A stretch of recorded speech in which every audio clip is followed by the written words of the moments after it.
Start by understanding what hypothesis testing really means. In statistics, hypothesis testing is a method used to make decisions or inferences about population parameters based on sample data.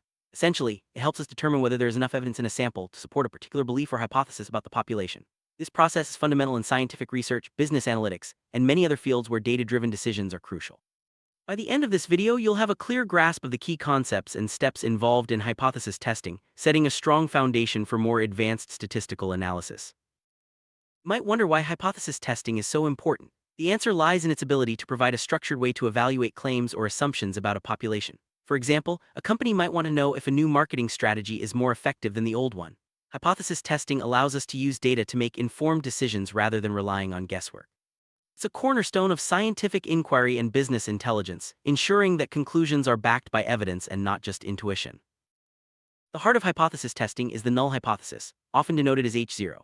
The null hypothesis is a statement that there is no effect or no difference, and it serves as the default assumption that we test against. For instance, if we're testing a new drug, the null hypothesis might state that the drug has no effect compared to placebo. The goal of hypothesis testing is to assess whether the data provides enough evidence to reject this null hypothesis in favor of an alternative.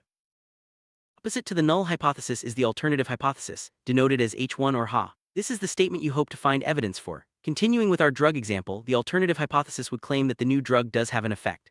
Hypothesis testing is all about weighing the evidence from your data to see if it's strong enough to support the alternative hypothesis over the null. There are several types of hypothesis tests, each suited for different scenarios. The most common are the one-tailed and two-tailed tests. A one-tailed test checks for an effect in one direction, while a two-tailed test checks for effects in both directions. Choosing the right type of test depends on your research question and what you're trying to prove. Understanding these distinctions is crucial for accurate analysis. Before you can test anything, you need to clearly state your null and alternative hypotheses. This step is foundational because it guides the entire testing process. Be specific and make sure your hypotheses are mutually exclusive and collectively exhaustive. This means that one must be true if the other is false, and together they cover all possible outcomes. Significance level, often represented by alpha alpha, is a threshold you set before testing. It defines how much risk you're willing to take of making a type I error, rejecting the null hypothesis when it's actually true. Common choices for alpha are 0.05 or 0.01, but the right value depends on your field and the consequences of errors. Setting this level in advance helps keep your analysis objective. Type I error occurs when you reject the null hypothesis even though it's actually true. This is also known as a false positive. The significance level you choose directly controls the probability of making this error. In practice, minimizing type I errors is important, especially in fields like medicine where false positives can have serious consequences. On the other hand, a type II error happens when you fail to reject the null hypothesis even though the alternative hypothesis is actually true. This is called a false negative. Balancing the risks of type I and type II errors is a key part of designing a good hypothesis test. Sometimes, reducing one increases the other, so careful planning is essential. P-values are central to hypothesis testing. A p-value tells you how likely it is to observe your data, or something more extreme if the null hypothesis is true. If the p-value is less than your chosen significance level, you reject the null hypothesis. P-values help quantify the strength of your evidence, making your conclusions more objective. Test statistic is a value calculated from your sample data that summarizes how far your data deviates from what the null hypothesis predicts. Depending on the type of test, this could be a z-score, t-score, or another value. The test statistic is then compared to a critical value to decide whether to reject the null hypothesis. Critical values are thresholds that determine the boundary for rejecting the null hypothesis. If your test statistic exceeds the critical value, you reject the null hypothesis. These values depend on your chosen significance level and the type of test you're conducting. Understanding how to find and use critical values is key to making correct decisions. Let's walk through the typical steps in hypothesis testing. First, state your null and alternative hypotheses. Next, choose a significance level. Then collect your data and calculate the test statistic. After that, determine the critical value and compare it to your test statistic. Finally, make your decision, reject or fail to reject the null hypothesis. Each step is important for ensuring your results are valid and reliable. Accurate data collection is the backbone of hypothesis testing. Make sure your sample is representative of the population you're studying. Clean and organize your data before analysis to avoid errors. Good data preparation ensures that your test results are trustworthy and meaningful. There are many types of hypothesis tests, such as t-tests, z-tests, and chi-square tests. The right test depends on your data type, sample size, and research question. For example, use a t-test for small samples and a z-test for large samples with known variance. Selecting the right test is crucial for valid conclusions. After running your test, interpreting the results correctly is essential. Look at your p-value and compare it to your significance level. If it's lower, you have evidence to reject the null hypothesis. If not, you fail to reject it. Remember, failing to reject doesn't prove the null is true, it just means there's not enough evidence against it. When you finish your hypothesis test, it's important to report your findings clearly. Include your hypotheses, significance level, test statistic, p-value, and your decision. Clear reporting helps others understand your process and trust your results. It also makes it easier for others to replicate your study if needed. Many beginners make mistakes in hypothesis testing, such as misinterpreting p-values or ignoring assumptions. Always check that your data meets the test requirements, and remember that a low p-value doesn't prove your hypothesis, it just suggests evidence against the null. Being aware of common pitfalls helps you avoid errors and draw better conclusions. Every hypothesis test comes with certain assumptions like normality of data or equal variances. Violating these assumptions can lead to incorrect results. Always review the requirements for your chosen test and, if needed, use alternative methods or transform your data to meet the assumptions. The size of your sample can greatly affect your hypothesis test. Small samples may not provide enough power to detect real effects, while very large samples can make even tiny differences seem significant. Always consider the appropriate sample size for your study to balance accuracy and practicality. The power of a hypothesis test is the probability that it correctly rejects a false null hypothesis. High power means you're less likely to miss real effects. Factors like sample size, effect size, and significance level all influence power. Planning for adequate power helps ensure your test is effective. Effect size measures the magnitude of the difference or relationship you're testing for. Unlike p-values, which only tell you if an effect exists, effect size tells you how big that effect is. Reporting effect size alongside p-values gives a more complete picture of your results. A one-sample test compares the mean of a single sample to a known value or population mean. This is useful when you want to see if your sample differs from a standard or expected value. Examples include the one-sample t-test and z-test, depending on your data and assumptions. Two-sample tests compare the means of two independent groups to see if they differ significantly. This is common in experiments comparing a treatment group to a control group. The two-sample t-test is widely used, but always check that your groups are independent and assumptions are met.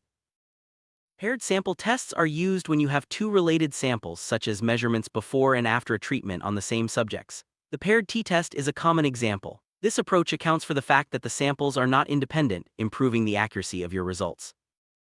Chi-square tests are used for categorical data to test relationships between variables or goodness of fit.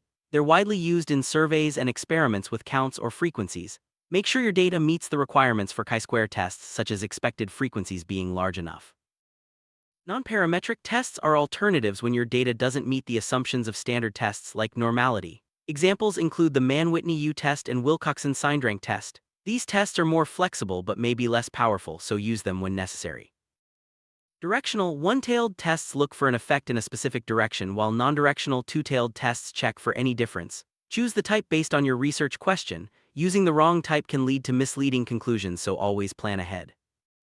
Statistical significance means your result is unlikely due to chance, but it doesn't always mean the effect is important in real life. Practical significance considers whether the effect size is large enough to matter. Always interpret your results in context, not just by the numbers.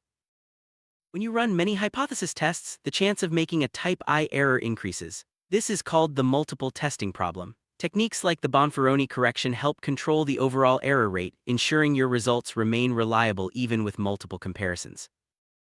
Confidence intervals provide a range of values within which the true population parameter is likely to fall. They complement hypothesis tests by giving more information about the estimate's precision.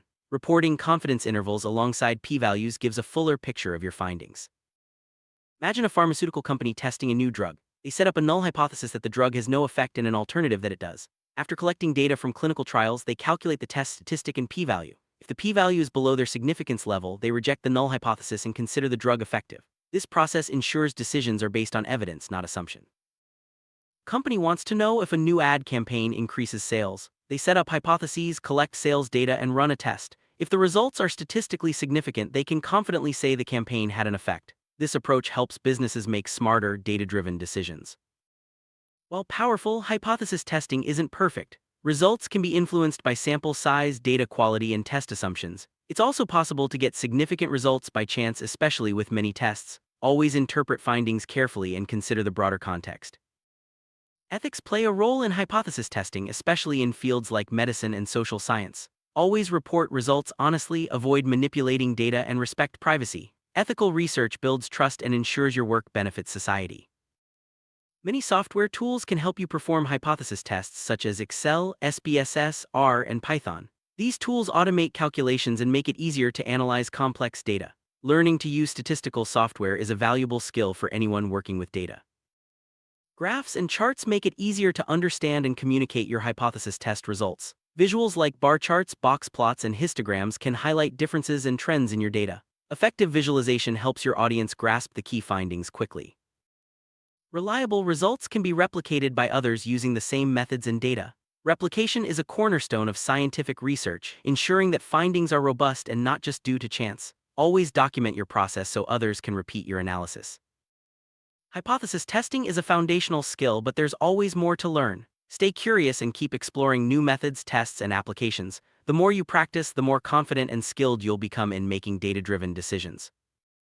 Let's recap what we've covered. Hypothesis testing helps you make informed decisions using data. It involves setting up hypotheses, choosing a significance level, collecting data, running tests, and interpreting results. Understanding errors, assumptions, and practical significance ensures your conclusions are sound.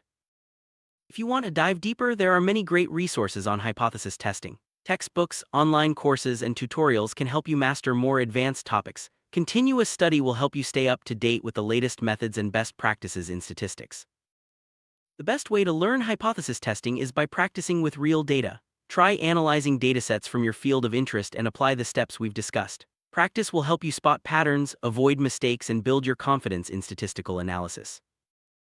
Working with others and seeking feedback can improve your understanding of hypothesis testing. Discuss your analysis with peers or mentors to gain new perspectives and catch errors you might have missed. Collaboration is a powerful way to grow your skills.